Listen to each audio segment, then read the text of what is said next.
Troisième et dernier focus de ce vidéo test, un petit topo sur les mécanismes de base du gameplay, parce que de loin comme ça, si vous ne connaissez pas trop la série, ça peut vous paraître un petit peu tout le temps la même chose depuis Diablo 1, mais en fait pas du tout, il y a eu pas mal de changements dans ce troisième volet, une grosse refonte de la part de Blizzard. Donc on va s'intéresser aux mécanismes essentiels du jeu. Alors ça consiste, comme on le sait, à pointer et cliquer, donc deux clics sur une souris, clic gauche, comme on le voit ici, avec mon sorcier électrocution.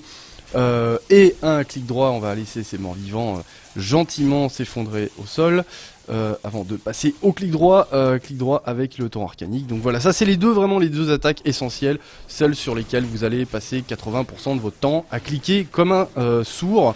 Elles sont accompagnées, on l'a vu aussi dans le chapitre, le focus sur les compétences, de 4 compétences assignées à la barre d'action. La barre d'action, donc, chacune de ces compétences peut être actionnée via les touches 1, 2, 3 et 4 du clavier, avec pour chacune une durée plus ou moins longue de rechargement.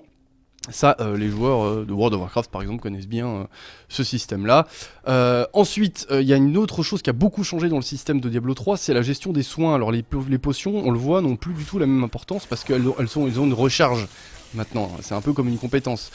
Pourquoi? Parce que vous avez des orbes de vie qui sont droppés par les ennemis abattus, enfin pas toujours, mais en tout cas régulièrement, qui vous permettent de regagner plus ou moins de vie, sachant que le nombre de points de vie gagnés dépend aussi parfois de l'équipement que vous possédez, puisque vous allez avoir des plus qu'un certain nombre de points de vie sur les orbes. Ça permet en combat de mêlée, par exemple comme ici, de voir sa vie heureusement remonter comme ça, parce que les orbes nous drop dessus presque, donc par chance ça nous permet de survivre.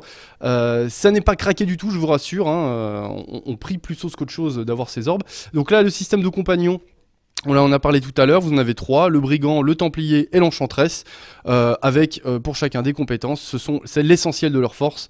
En dehors de ça, ils ne tapent pas bien fort, ce sont de purs personnages de soutien, mais ils seront là régulièrement tout au long de l'aventure. Diablo 3, c'est évidemment toute une liste de carrières, 5 classes, vous les voyez ici, donc chaque classe se joue très différemment des autres, et ça qui est très intéressant, c'est ça qui justifie presque de refaire à chaque fois une nouvelle partie, parce que les 5 classes ont vraiment des fonctionnements, des compétences très variées, qui fait qu'on a un plaisir à toutes les découvrir. Là par exemple, si vous voyez le sorcier, à droite j'ai ma jauge de puissance arcanique, un peu la jauge de mana des précédents Diablo, qui va conditionner l'usage de mes compétences, de mes sorts. Tandis que du côté ici du chasseur de démons, c'est très différent, vous avez une jauge qui est séparée en deux. Une jauge de haine d'abord, comme on voit ici, cette compétence là vient puiser dedans.